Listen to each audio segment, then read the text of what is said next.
I'm Matt from Mayernik Kitchen. Wanted to drop in today and just talk a little bit about how everything's going with Mayernik Kitchen. So we just started our 5th year of our Mayernik Kitchen Farm Apprenticeship program. I really know what you're thinking. What is a Farm Apprenticeship program? Well, basically, we start seeds in February and we go all the way through October and finalize in November. Basically, we have 14 different apprentices. They come once a month, one Saturday a month, and we're going through the process of growing, starting seeds, stratification, scarification, and the whole growing process the first 3 months while we're here.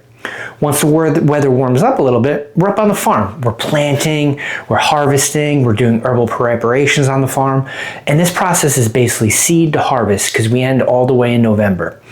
It's quite an experience, and it's taken us a while to get here. So before we jump in even further, let me go back to how Mayernik Kitchen even got here today. So we're actually going to be hitting our 10th year this October, which is just crazy to even think about. It all started on a nice summer day in August. I remember I was outside, I was harvesting, I was actually drying out my 2nd quart jar of oregano. And I really thought to myself, what the hell am I going to do with 2 dried quarts of oregano? If you're not familiar with the plant, that's probably enough for a small village. So as I'm sitting there, I'm thinking, I'm like, all right, we got to do something with this. We're growing so much at our local home that we have more than we even need for just me and Shannon at the time.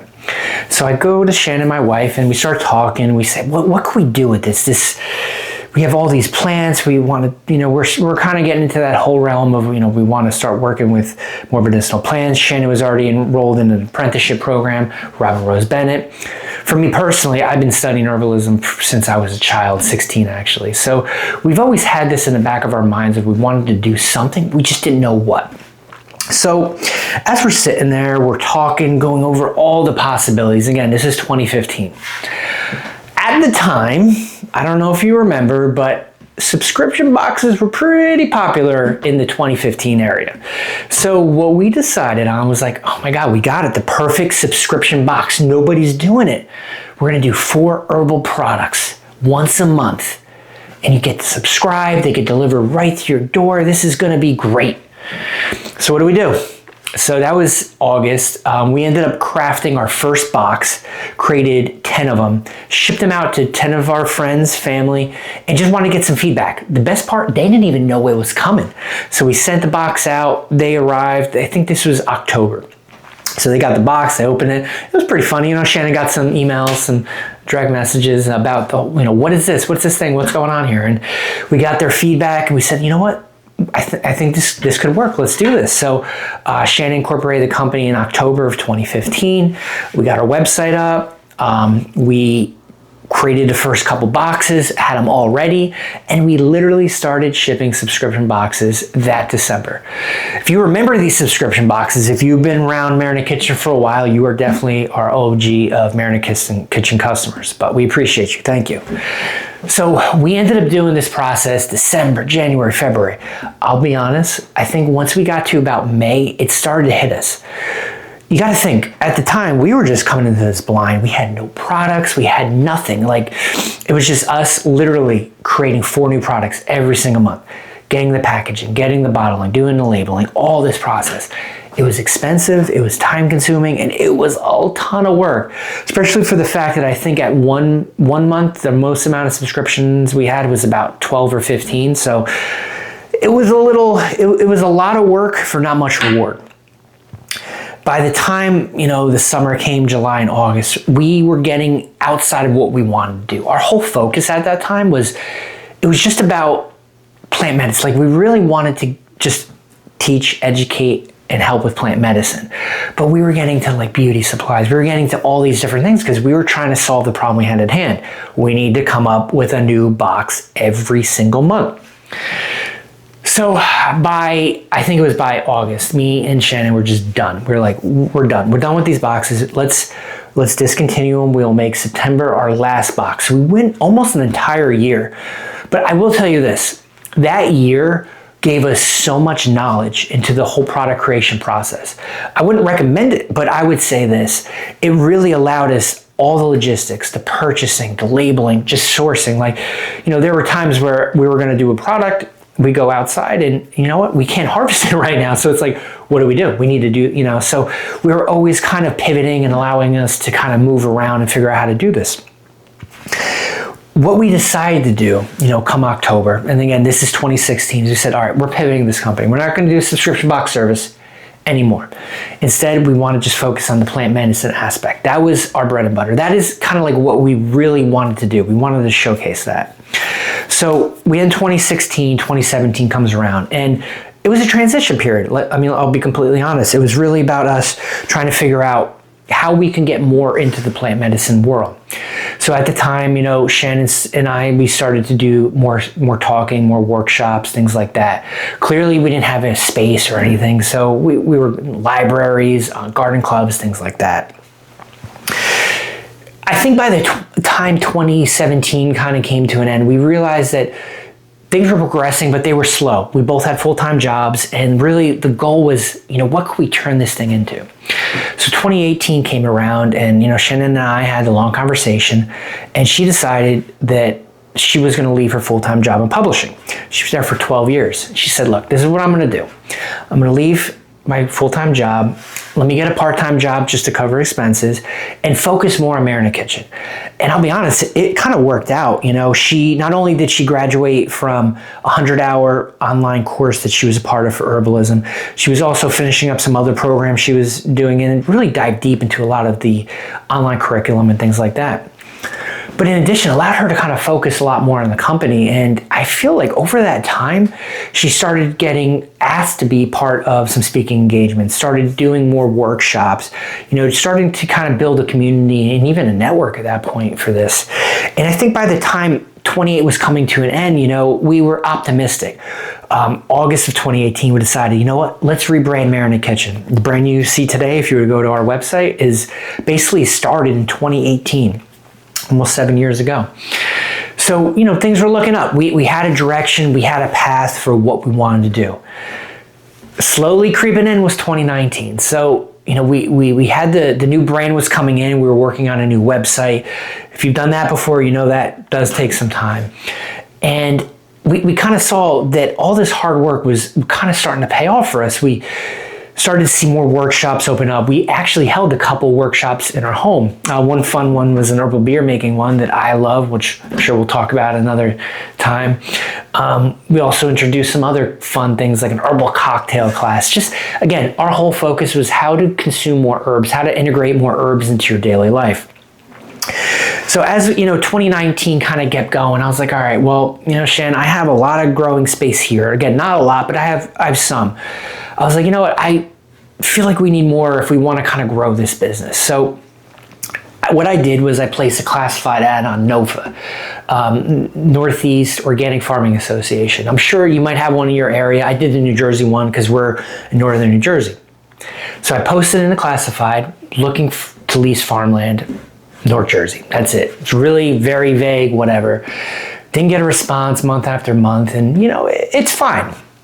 So then that summer we said, I convinced Shannon to open up another area of our lawn to gardening. So, which was great. It was a good 20 by 40 plot. And I'm like, all right, I have this, I have everything in the back. We'll be fine. This is great. So come that September, October, email came through from NOFA. Hey, Matt, I have some private land. Would you be interested in leasing it? So, of course, Shannon and I made the decision, let's go take a look. Let's see what we're working with here. And we drive up there. It's in Sussex County, about an hour from where we live. And we took one look at it and we're like, this is exactly what we're looking for. It's not too big. It's not too small. It's probably a little more than a third of an acre, fenced in. The prior person who we're leasing from, she ran a small CSA from it. So really good soil. It was just ready for us to kind of dive in. We didn't have to think very long and hard on this. The answer was yes. So had her write up a lease agreement, and honestly, by that November we signed, and we were going to have some farmland starting in 2020. So we were pumped, things are starting to move along. Now we're getting our farmland. We have the new brand. We started talking about, all right, we're kind of outgrowing where we were making our products. it was a shared commercial kitchen, and it just wasn't ideal for us. Things were kind of getting a little bit bigger at the time, and we were kind of on the hunt for our own commercial kitchen. So we actually had a real estate agent up the street, started talking to her. Shannon was talking to her and said, hey, can you help us? And long and behold, she did. She found us a couple places to go look at. Nothing was really great. And then she took us to this place in Pompton Plains, and it was 900 square feet, blank slate. There was nothing in it. They just repainted, redid the vinyl flooring, and it was just empty. It was like perfect. This is exactly what we wanted to. It was small, quiet downtown. So we're thinking, all right, can we do this, right? Can we take that next step? We got the land. Can we take the next step into a retail space, into a commercial kitchen? So we told the real estate agent, we are very interested. What we're going to do is we're going to get an architect. They're going to map it out. They're going to draw the plans, and then we're going to submit those plans to get them approved before we sign a lease. Because if we sign a lease, we didn't get approval, we would kind of be screwed at that point. So architect came back, gave us the thing. We were basically going to split up this into two parts. The front half was going to be for retail. The back half, we were going to put in our own small scale commercial kitchen for all the processing, all the making, and everything we need to do. And we submit it to the town first week of March. Okay, so first week of March of 2020. Things got a little delayed, we're just gonna say. 2 weeks later, world pretty much shut down. But I know a lot of people went through a lot of bad things, but for us, it was kind of a reset. Honestly, 2019 going into 2020, things started moving really quick for us. And we got to the point where we had to slow down because everything else slowed down. So that retail space was kind of put on hold. We weren't going to move forward until we got permitted, of course, but we still had the farmland. So what I ended up doing here over the next 2 months is I started growing. I started growing my downstairs system bigger. So originally I had one because I was only growing for my property here, but now we're growing for a lot more. I'm going to need, a few thousand plants a year. So I ended up putting in a few more racking systems and really expanding my process. When we first did this whole farming thing, our whole goal was to kind of do a community driven, try to see if we can generate a community around it. I remember in February, we put out through our newsletter, is anybody interested in taking a volunteer workshop, learn how to start seeds indoors? And honestly, we had two classes. We had signups on both, 4 and 5 on each. First class was, I think, middle towards end of February of 2020, and it was great. We had 4 or 5 people. I was teaching them how to plant. They were helping. It was, again, our whole goal, let's build community around everything we're doing. Then we had that next one, which was, I think it was the first week of March. It's literally, I think, right after we dropped off permits for our retail space. And I just remember people were starting to talk, oh, did you guys hear about this? You hear about this? And we're just like, yeah, I guess we'll see what happens. Like everybody else was. Like, we don't know. And that was the last real volunteer thing we had for about 7 months, which is kind of interesting. So fast forward, it's April. Weather's better, me and Shannon are up on the farm because, again, it was just me and her trying to get this area ready to go. Preparing the beds, laying down the black fabric, going through this process. And again, it was me and her. So we didn't have a tremendous amount of help, a tremendous amount of time. So that first year, I think we only got about 1/3 of the property kind of covered in the black fabric and planted. It's funny too, you learn from your trials and tribulations. I remember we were up there first week in May 2020, and we're like, all right, we're gonna plant. So we brought up 500 plants, we got them all on the ground. 2 days later, random ice storm. Our growing season up here does start around Mother's Day, as they say, but we want to get ahead of it. So we ended up losing about 100 or so plants, some tender perennials that just did not enjoy the ice. Again, all learning lessons. All right, so 2020, things are moving along, right? Me and Shannon are up on the farm, and then we get a fun call, June. Yes, June. This was, 3 months after we dropped off permits? Hey, Matt, congratulations, your permits have been approved. Wow. So, it's just amazing how things kind of happen within time. So we ended up going back to real estate agent. We got our permits approved, ready to go. I think we signed a lease first week of July, got the keys. Now what? So it's good. We already had our contractor set up. So contractor came in, basically put a partition in the middle, and then in the back, they kind of installed the kitchen for us. And then in the front, that was all on me. You know, I love working with my hands. I love building out things with wood. So my whole goal was to kind of build out this whole retail space. You know, clearly Shannon did a lot of decoration and help with preparations. If you guys have been there, you would know what I'm talking about. But my whole goal was to, you know, build the shelving and just kind of make it look like an apothecary. Make it look like something when you walk into, like, oh, this is comforting and rewarding. So if you've ever been involved in something like this, it takes a while, a lot longer than I thought. We ended up going for about, started in July, I think they got started in August. We started doing the retail space September. I would say by about November, we were getting close to going, and then we just need to get that certificate of occupancy. So after all said and done, you know, 2020 ended up great. We ended up having a nice volunteer program harvesting up in September. We had, I think, 6 or 7 people join us and harvesting the plants, working with the plants. It was a lot of fun. I remember that October, you know, I'm like, all right, Shannon, so you're leaving the farm. You're going to be doing this retail full time, working with Mayernik Kitchen, which is a huge step for us. And with that, it was kind of like, all right, what does this farm thing look like next year? And I kept saying, I was like, you know, we tried the volunteer route and trying to build a community. Just with COVID, it didn't work out. Timing's everything. I said, how do you think people would respond to a program where you start in February growing seeds and you end in November and you go through the entire life cycle of what it is to kind of do medicinal plant farming? She's like, I don't know, give it a try. So I remember that November, we opened up registration. We were keeping it small. It was November 2020. COVID was still pretty rampant at the time. So we figured, all right, let's do this. Let's keep it small, keep it, you know, safe, and then we could, you know, always change in the future. So that year we opened up 10 spots. So we're going to do 2 groups. They would come one Saturday a month starting in February, and then we would do a joint class in November, and that'd be the program. So we ended up opening in right around Thanksgiving, and we sold out in January. So great, right before class starts, we were sold out. In the meantime, I'm working behind the scenes on all the curriculum. Like, what are we doing? Like, going through this, creating some lectures, some presentations for this, getting to the point where we're ready to rock and roll when February came. So February comes, we kick off the Farm Apprenticeship program, and yeah, it worked out great. That first year, that inaugural year, had 10 people go through the program with me, and it was a lot of learning, specifically for myself, teaching something at that scale, but more importantly, like the learning amongst ourselves, everybody teaching everybody else, I think was one of the biggest takeaways for me. Is I kind of realized how important a program like this is, because it's not just about us teaching you, it's about you teaching everybody else. And that's really what the goal of what we've been wanting to do this whole time.